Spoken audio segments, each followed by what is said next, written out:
इनका financial model, Delhi सरकार के फाइनेंशियल मॉडल के बारे में। आप जानते हैं दिल्ली सरकार का, मैं पूरा सीएजी का रिपोर्ट लेके आया हूं, बहुत दिन बाद सीएजी का रिपोर्ट आया है, मैं सब रिपोर्ट लेके आया हूं, आज आपको रिपोर्ट पढ़ता हूं।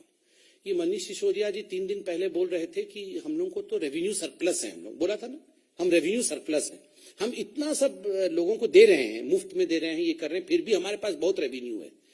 ये सीएजी ने पोल पट्टी सब खोल दी है। सीएजी क्या कहती है? सीएजी कहती है the revenue surplus of Delhi government in 2019-20 was 7,499 crore, indicating that the revenue receipts of the government were sufficient to meet the revenue expenditure.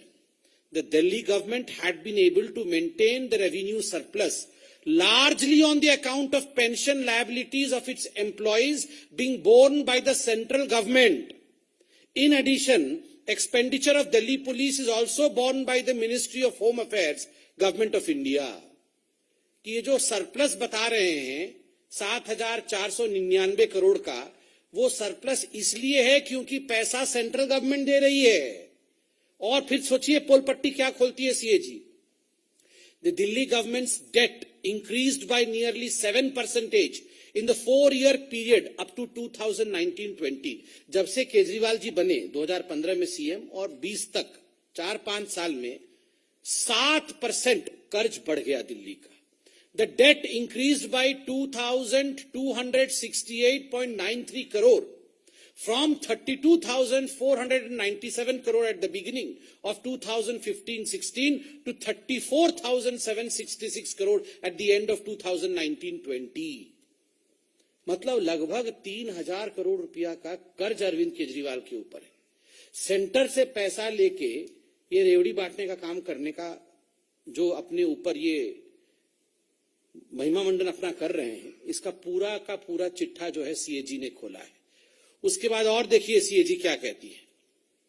CAG कहती है कि the development fund lapsed due to non-usage during 2015-16 to 2019-20, 49,700 crore ये fund lapse हो गया। ये development का fund आया था, केजरीवाल जी डेवलपमेंट फंड इस्तेमाल नहीं किए इसलिए वो लैप्स हो गया। 39 schemes are only on paper, no money spent on 39 schemes. Loan increase on Delhi government during the last 4 years, जो मैंने आपको बताया। कर्ज कितना बढ़ा? 2,268 crore. Houses built for poor, जो गरीब कल्याण घर जो देना है, प्रधानमंत्री आवास योजना इत्यादि के बंद, 93% हाउसेस अनअलॉटेड।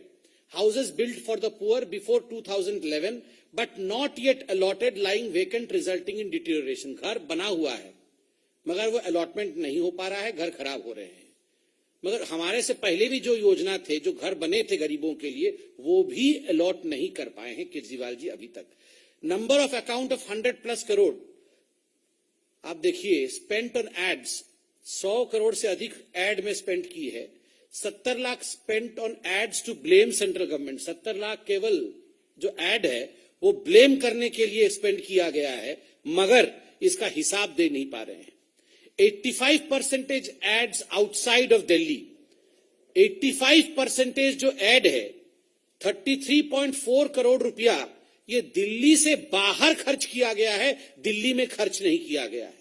ठीक उसी प्रकार 94% of fund unutilised for the labour welfare scheme. जो लेबर वेलफेयर स्कीम के लिए पैसा आया था उसमें 94% उसका इस्तेमाल नहीं हो पाया। डीटीसी में एक बस नहीं खरीदा गया है और 5,280 करोड़ का नुकसान है। आप सोचिए जरा, इस प्रकार की परिस्थिति दिल्ली सरकार की है।